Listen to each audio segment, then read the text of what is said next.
Let's get real and honest. Agile transformations have not gone well. There have been a lot of failures, there have been a lot of issues, and in general, there's a lot of discontent with Agile, quote unquote. So, is it worthwhile pursuing? Is it worthwhile still talking about Agile? Should we consider transformations in 2025? I suggest that not only should we, but we must. When we're looking at AI, the complexity of the work that needs to be done is so high. It requires such a tremendous shift in our mindset in order to achieve the results that are possible, that without the foundation that Agile is capable of creating, there's going to be a lot of failures. So let's talk about what it means to transform, how Agile can help us, and what AI needs in order to succeed. Transformations. The curious thing that I find when I look at so many transformations that I have seen go terribly wrong is that there really wasn't an appetite. Nobody really wanted to change anything. There was this mindset of continuing the way that they've always operated things. That's not a transformation. A transformation requires that there be a shift in mindset. It's not just about acquiring tools and processes. Yes, tools and processes are necessary. If we don't have the right tools and processes, we're not going to achieve results. That I want to be very clear about. I don't want to, there's confusion about these terms, and I want to be very clear about that. If we don't have the right processes and tools, we cannot implement business agility. And it doesn't matter if we have the processes and tools. If we haven't changed our mindset, they're not going to help us achieve the goals of a transformation. So let's take a step back and consider this whole concept of transforming. When we're looking at transformations, we need to have a clear why we're doing this. What is the reason why we're engaging in the transformation? What is it that we need to change in order to achieve a goal? What are we not accomplishing that requires a change? If all that we want is to improve our current way of doing things, make it a little faster, make it a little more predictable, make it a little bit better, there are many tools that we can apply that doesn't require a change of mindset. Maybe some adjustments here and there, but by and large, it's just an optimization of current. But if we have done that, hopefully we have, or if we are willing to do some experiments and see if we can improve without doing a wholesale transformation, better do that first before engaging in transformation. Transformation requires a change in mindset. And the change in mindset is across the entire organization, from senior leadership all the way to everybody in the organization. A telltale sign that a transformation is not set up correctly for success is when senior leadership is distant. Senior leadership may be very supportive, incredibly supportive. I have met senior leaders that I can't say enough about how supportive they are. And they're distant. They're not aware, they're not well informed, they're not well aware of what it is that this transformation means. From their perspective, it's just an acquisition. It's an item on a checklist. Are we done with transformation? Great, wonderful. I'm glad that thing is over. Now let's get back to work. No. Transformation requires everybody, including leadership, to change. In fact, it's when leadership doesn't change that most of the biggest problems, most of the biggest impediments to transformation occur. So I've mentioned in other videos before that we need to be very clear about what is our desired outcome from this investment that we're making. And once we establish that desired outcome, that needs to be the message that we're all gathered around. There needs to be a process of educating everybody. And that change is going to require an adjustment to our culture, the way that the company behaves, the very core of the company, its behavior, its beliefs, its perspectives, its priorities. How can we tell that we're down a road that's not going to lead us to satisfaction and success? If we're dealing with software development, a telltale sign, there's this concept of continuous integration and continuous deployment, okay? Well, we make all the investment in acquiring the technology, the know-how. This is an acquisition of knowledge on how to do this.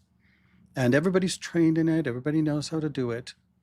and we're still releasing our products on a quarterly basis. That's insane. Why did we go through that investment? Why did we acquire this capability only to continue releasing on a quarterly basis or worse every year?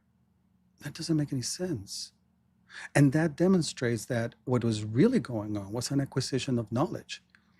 Well, this is not collecting cards to say that I have another one if it doesn't give us any benefit. We haven't changed our culture. We haven't changed our mindset. This brings me back to the analogy that I've established, the metaphor about having a hammer and having a screwdriver.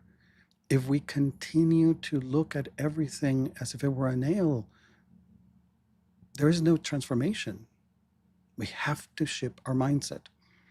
And leadership is the one that sets the tone. Leadership is the one that defines what is acceptable within the organization, what is not, defines the priorities. If it isn't a priority to get something out the door every week or every 2 weeks, then why are we telling everybody to learn these processes and tools that allow us to do that if we're going to release every quarter or every year? There needs to be an alignment. If we don't understand that there are principles, values that we need to incorporate into our culture, then there is no transformation. So many times I have run into the situation where the organizations are stuck in this is the way that we do it. This is the way that we've always done it. Well, yeah, that's the reason why I'm here. I'm not here to learn the way that you do it. I mean, I need to learn it, the fallacy of Chesterton's fence. I need to understand it so that when I make a recommendation to make a change, I'm not going to lead you down a road that's going to lead to failure. Absolutely. But I'm not here to learn it so I can do it myself. I've already been through this. I already know what lies beyond. And I'm here to help you with your transformation. This is your transformation. As a coach coming into an environment, I'm helping you transform. You're not here to teach me how to do it the way that you do it. That's not why we hire consultants to help us do this. But let's take a look at how much of an issue is there. Depending on whose statistics you believe, agile transformations are failing anywhere between 40% and 80%. There's a huge variation. We can't even agree on that. I can't even agree on the numbers of the failure. Whichever it is, the perception is very negative. People are looking at agile as, no, this is not a good thing. However, when we're looking at AI businesses, there's a new type of business that's emerging, which is the AI acceleration agencies. AI acceleration agencies, one of the things that they're the very successful ones, one of the challenges that they're running into in implementations is that the businesses are not ready for business agility. And yes, AI will deliver. This is a very powerful tool. Talk about powerful tools and processes. This introduces tremendously powerful tools and processes. And the businesses are not prepared to deal with that. They're not prepared to pivot and adjust and adapt. This is why it's so critical to develop those skills, which Agile is the one that helps us get there. I view the past 20 years of Agile as the dress rehearsal for successful AI implementation. And unfortunately, a great majority of businesses are not there. At best, businesses have acquired the tools and processes associated with Agile that have been labeled as Agile. But again, if we haven't changed the mindset, we're not going to apply them, or worse, we're not going to apply them properly. And when that happens, frankly, to be very blunt, I think that companies would be better just putting a pile of money, lighting it on fire. It would be less painful, it would be less disruptive to their business than going through a quote unquote transformation, quasi learning new processes and tools, and continuing with the same mindset. In fact, I have seen many businesses that after quote unquote transformation, they are struggling more than before the transformation. I remember very vividly sitting next to some engineers, and they were talking and saying, it's like before this agile thing, I could just simply sit down and do something. Now I have to write these user stories, which takes me longer to write the user story than to do the work. They're absolutely right. This is not a proper application of processes and tools. And we also have to look at what the business really needs. A critical question that I would ask a senior leader is, What is more important to you? And you can't say both. You have to give me a priority. What is more priority, a higher priority, innovation or predictability? If the answer is predictability, let's look at your current way of doing things. There are many tools that we can apply to help improve their efficiency. This is more of the lean mindset. And if the work that you're doing, this is the second question, is the work that you're doing easy to define? Can we clearly define everything that needs to be delivered? Or are you dealing with a lot of unknowns and changes? If you can define it clearly and all that you're looking for is improving, we're talking more on the lean side of things and improving the current execution of your work. But if you are dealing with a lot of ambiguity, a lot of changes, and you can't define it clearly, this is why you need Agile. That's where it's going to help you. So if adaptability is important, collaboration and a mindset of learning is critical. So many organizations, they just want give me the answer. Let's get quick to the answer. How do you do this? Without really wanting to learn, without really wanting to figure out the road to understand something differently.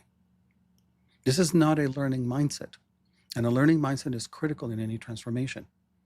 Because again, we're changing something. So we have to learn something. We have to have this mindset that's open to learning. If we avoid this, if we want to somehow short circuit through it, the risk is becoming stagnated. No innovation. And with AI coming, it's the loss of relevance. One big challenge that I see for organizations as we move forward into the era of AI is that the business competitors, the ones that can threaten our business most, may not be known. They may not be visible in the marketplace at all today. These will be the organizations that figure out how to use AI and for some reason identify a particular market as an opportunity, but they haven't been there before. You may be sitting in your industry saying, oh, please, it's taken us decades, it's taken us centuries to figure this out. Nobody can come in and just figure it out overnight. That's not necessarily true. Remember that a lot of the information that you're working on is accessible to AI.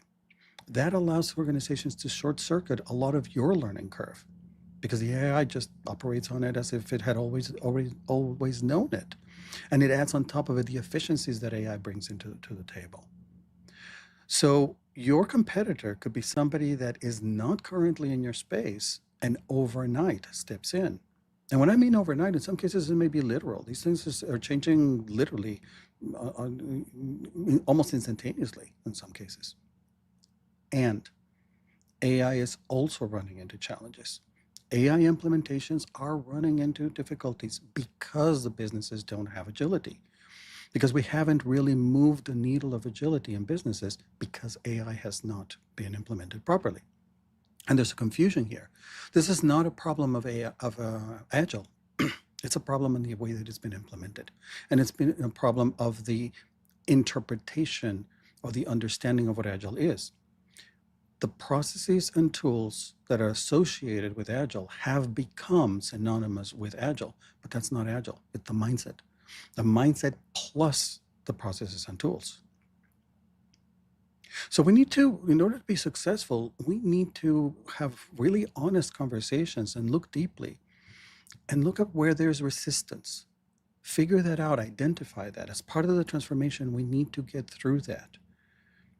We need to align leadership, making sure that leadership, as part of the conversations of engaging in an Agile transformation, understands that they need to change. If leadership is not on board with changing, you're better off not going down the road. It's probably not going to work, and it's probably going to result in a loss of investment. And we have to focus on establishing sustainable change. This is a journey. This is not a quick thing. Put it on a Gantt chart, get it done, move on to the next thing. This is a continuous process that is going to require revision, adaptation. There's going to be a lot of discovery along the way in order to continually improve. And that's part of the mindset that we need to change. It's not just about getting there. It's about continuously improving it. So key issues behind failed transformations, and it doesn't necessarily just apply to Agile, it applies to the mindset of acquiring knowledge as opposed to truly transforming organizations. First issue is the acquisition of processes and tools versus the real appetite for transformation. It's viewed as the process and tool is the answer. That's the solution. It doesn't help you to have a screwdriver if you're still thinking that everything is a nail. You're going to hammer the screws. That's exactly what we're seeing. Can you hammer a screw? Yes, and you make a mess in the process. That's exactly what's happening with companies today. The second key element is this question about what is the priority, predictability or innovation? If the priority is predictability, then look more at your current processes and the tools and methods that are going to improve that. Forget about transforming. And if you need innovation, then you have to transform. Because the reason why you're looking for improvements is because you don't have sufficient innovation. That requires a change in mindset. You can't predict innovation. You can't put innovation on a schedule. By this date, we will have created a new thing that nobody has seen in the world. I'm sorry, why does that make any sense? You can't. And because of that, it also has to be an acceptance that there will be failures. There will be many failures leading up to the success. That also has to be part of the mindset.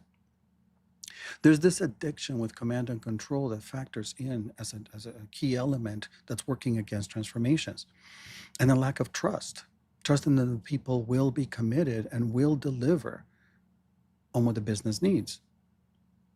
I made another video that explains some of this. And the fact is that we have conditioned people to not think, to just do. And when we do that, I understand why there isn't trust. We have to create the conditions for that trust to exist first, and then we can move on. Another critical piece is this project versus product mindset. Projects are well defined. They have a beginning and the end, and we can clearly define what it is that we're expecting to get out of the project. Not so with products. With products, it's an evolutionary process. It's like living organisms. There will be good days, there will be bad days. We hope that there are many days, there are infinite days. And along the way, we will continually adapt and adjust in order to continue to grow our product. There is no end date. At least we prefer that there not be an end date because that means the end of our product. It's a completely different mindset. The project mindset and the project management mindset that goes along with it, that's what's getting in the way of the transformation. I've said it before, and again, I don't want to be misunderstood. I'm not saying that project management is bad. I'm saying that project management is good for projects. And if you have a project, use project management. But if you have a product, use product management. These are two completely different things. That's part of the transformation. Part of the transformation requires understanding that these are two different things that need to be managed differently. One size does not fit all. And a typical obstacle to transformation is this belief, this genuine belief that companies have that we're special. Oh, yes, we've talked about this, all this agile stuff. Yeah, that sounds really good and everything. However, here we do things this particular way that I just don't see how that's going to work. Or it'll work if you adapt this. If you change it this way, then that will work. That's not transformation. There's no change in that. The whole reason why you go through a transformation is to change the way that you've always been doing things. And I'm sorry to burst the bubble, but every single company that goes through transformation believes that they're special. They're not, they're just waterfall. Because every single waterfall company believes this. That makes sense. It's a company's current reality. Everything that they've been doing for years, for decades, for centuries has revolved around the way that things have always been done. A transformation is about changing that. Now, that might sound very scary. It is very scary. And that might sound dangerous. It can be dangerous. So we need to be careful how we do this transformation, because indeed we are we are tinkering with the company's DNA. We're tinkering with potentially the company's viability and future. We don't do that lightly. Nobody should do that lightly. That's like performing surgery on somebody. You better know what you're doing. Otherwise, the patient might die. And same way, if you don't know what you're doing, you can seriously damage the organization. And we need to change. If there isn't an openness to change this, don't engage in a transformation. However, be careful, because with AI, you may cease to exist. So how do we go through that? How can we take a safer path? It's not guaranteed, but how can we take a safer path? And this has to do with following the advice of people who are experienced, experts in doing this, who have done it before, who have helped others do it before.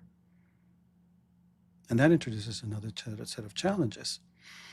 We go ahead and we hire people to help us with transformations. And then we tell them how to do it. Steve Jobs said it a long time ago. It doesn't make sense to hire smart people and then tell them what to do. We hire smart people so they can tell us what to do. Now, in doing that, you need to be really careful who you hire. You need to really vet the people that you bring into your organization. And again, this is another telltale sign that I see that transformations are not in a good direction. When senior leadership is not involved enough to meet, to interact with, to have a fluid relationship with the people who are hired to help with the transformations, that's a very bad sign. Okay, there needs to be that communication, because these are people who are going to be making those changes to the company DNA, who are going to be tinkering with the way that the company has always operated. And if leadership is not aware of that, that can be very dangerous. You could be bringing somebody into your company who doesn't know and who puts your business at risk. That's not smart. And yet, a lot of senior leadership has a very distant relationship with the transformation, just wants to see it done off of the to-do list. Very supportive, but that's the relationship to it. That's very dangerous. Now, why do senior leadership do that? I'm not suggesting that they are doing anything nefarious or anything that there's a competency issue or anything like that. Maybe in some cases, I don't know. But I think that in many cases, the reason why that happens is because there is this perception that all that you're doing when you're going down the agile path is you're acquiring, you're purchasing new processes and tools. And unfortunately, there has been a very clear association that agile equals processes and tools. It does not. You can't just buy a screwdriver and expect people to start using it correctly. They're going to use it as a hammer. Therefore, senior leadership has been purchasing the wrong thing. Or said differently, they were expecting to get something that was not what they needed to purchase. And part of that is buying into the transformation, the change of mindset.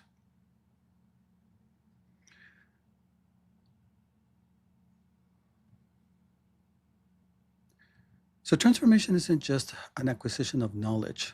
It's about evolving how we think, how we work, and how we interact. Learning the tools themselves, that's relatively easy. It's in most cases, we can go through training sessions for the processes and tools in little time. It doesn't take much. In general, most processes and tools are not just simple, but they're well structured, they're easy to explain, and they're easy to do, most of them. So that's not where the challenge lies. As I gave you at the beginning, the example, you can learn continuous integration and delivery fairly easily.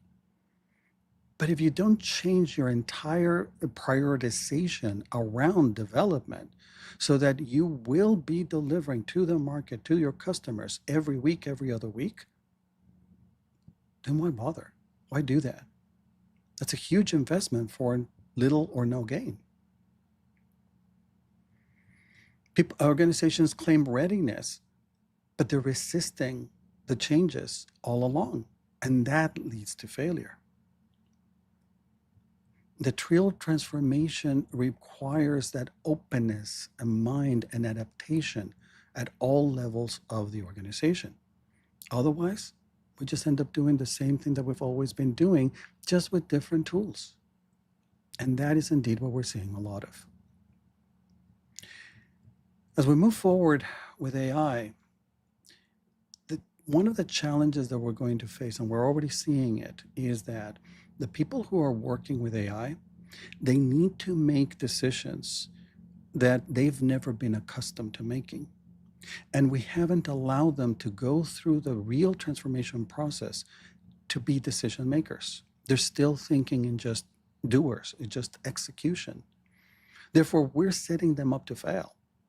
And failures in AI can be very costly and dangerous. So we need to really take a hard look at what transformation means. Understand that it requires that we deviate from how we've always done things, have the openness and have the appetite for that. And once we do that, then we can confidently move forward. So are we even willing to question the way that we've always done things? Sometimes people are not willing to question it because the way that they've done it is what's allowed them to survive in the organization. It's what's allowed them to survive the politics of the organization.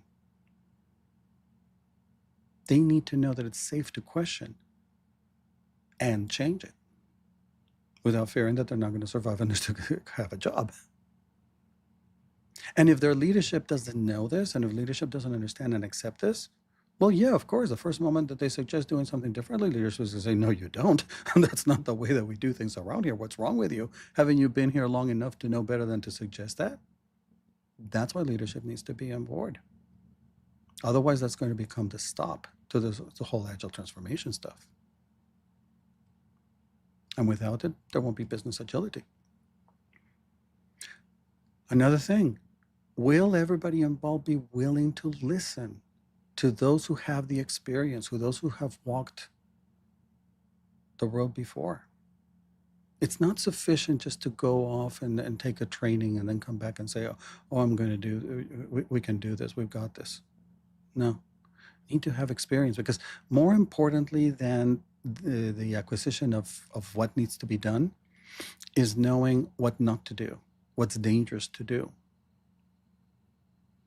Learning how to roller skate is not just about putting the skates on and then starting to twirl around. It's learning how not to fall. That's the important one. And once you learn how not to fall, then you can have some fun. Same thing. And the people who have done it before, they know, oh, you know, you need to do this. You need to balance yourself this way. You need to use your ankles this way.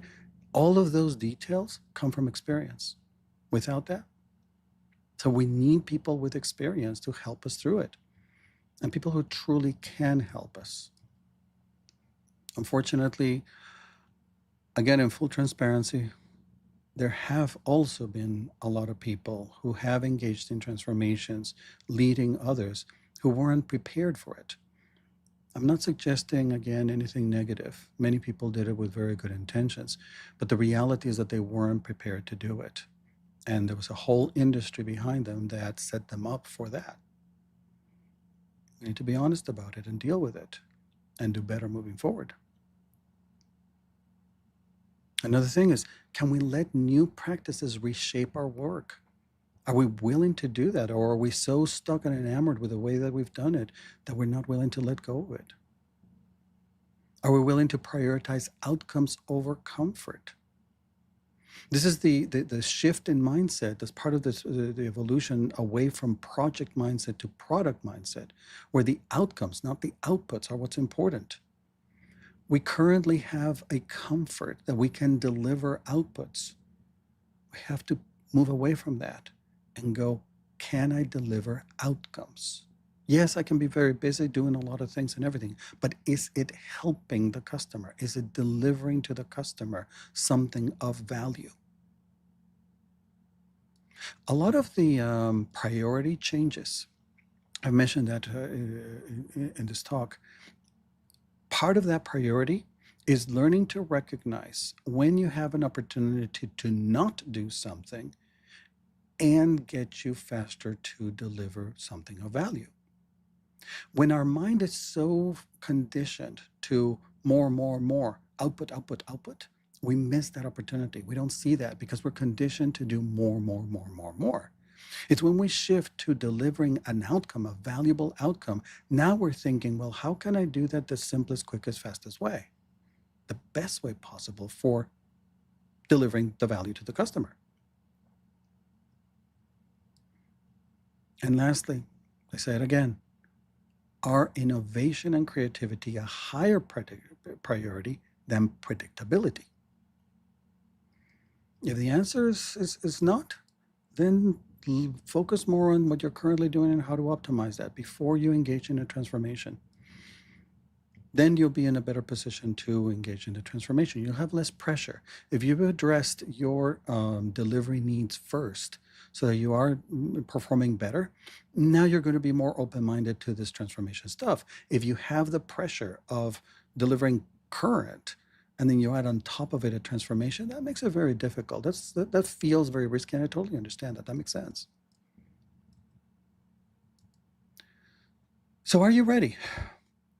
Is this a good time for you to move forward with a transformation? Or is it better to wait? And when you're ready, are you willing to change, to truly change the way that you've always done things, to be open to the challenge, to be open to the feedback, and to follow the advice of professionals who have done this, that you trust, in order to guide you through? In the meantime, if you want to learn a few of the details of what needs to change and how to go about it, take a look at some of these and I'll tell you all about it. Until the next time.